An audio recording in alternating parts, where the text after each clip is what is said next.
Hi, Larissa here, and this is video number 1 of a new series on what is functional nutrition.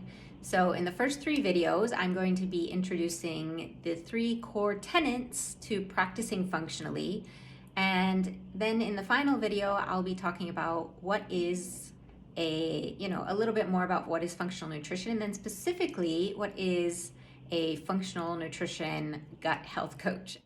This will give you a good understanding of the approach that I take when I work with clients, but also so you understand what is the approach that you should be taking even if you're choosing to go about your healing journey on your own. So tenet number 1 is root cause resolution. And what this means is that we are not just chasing symptoms and suppressing symptoms and giving band-aid fixes. It's not just giving a pill for an ail, but we're really looking to unearth what's the underlying reasons, the underlying root causes, and I say causes because it's often multifactorial, there's not just one, that someone is having certain symptoms or diagnoses.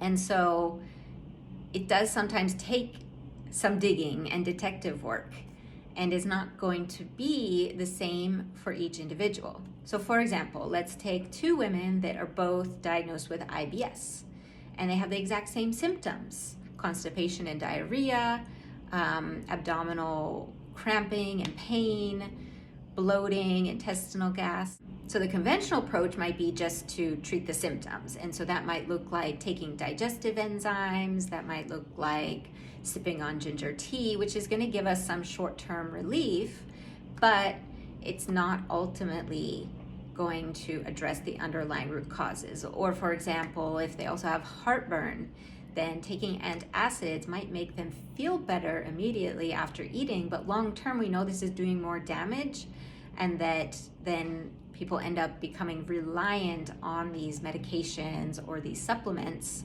to feel good.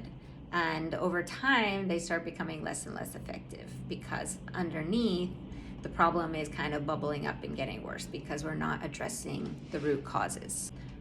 What is the functional approach is to also look at each individual as unique. So this is the principle of bioindividuality, that there is no one size fits all when it comes to diet and lifestyle modifications. That, for example, right now there's this trend in intermittent fasting, and a lot of people are trying it to lose weight, and for a lot of people it does help them lose weight, but that's not true for everyone. Especially for women, it can mess with hormonal balance and have actually a negative effect.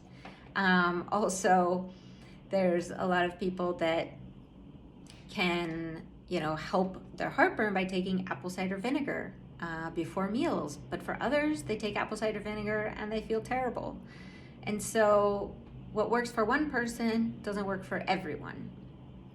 Even a food like something like spinach that we think is so healthy, it might not, again, be good for everyone at this point in time based on their unique physiology and based on their current terrain, or unique biological terrain. So if you think about like planting a seed in the soil, if you don't have the right nutrients or the right healthy microbes in the soil, then you're not going to end up with a very healthy plant. And if you want to help your plant get better, then the solution is usually to give some fertilizers. Maybe it needs a little more water, more sunlight. And so we're not putting any band-aid, or we're not injecting anything directly into the plant itself. We're optimizing its environment and we're optimizing the soil, and then the plant naturally gets better on its own. It's the same for the human body. So even when we don't know the exact root causes or all of them, by also addressing the terrain, our soil, in which or from which those symptoms and diagnoses came about, then we give our body a better chance to do its own healing. Our body is incredible and it wants to heal, and it often knows how if we just give it the right soil, the right terrain. And so that's also something that is important when we're practicing functionally and using this root cause resolution approach. First tenet of practicing functionally is to address the underlying root causes rather than just suppressing symptoms, and to make sure that we are seeing each individual as unique and applying this principle of bioindividuality. So rather than applying a one-size-fits-all approach, standard protocols, we are going beyond protocols and seeing what works for the unique individual, taking into consideration their unique health history and the unique context from which their symptoms and diagnoses arose. So if you have any questions, please just post a comment below or feel free to send me a direct message and I'll respond. And stay tuned for the second video where I'll be talking about tenet number 2, which is systems and tools. Thanks for listening. Bye.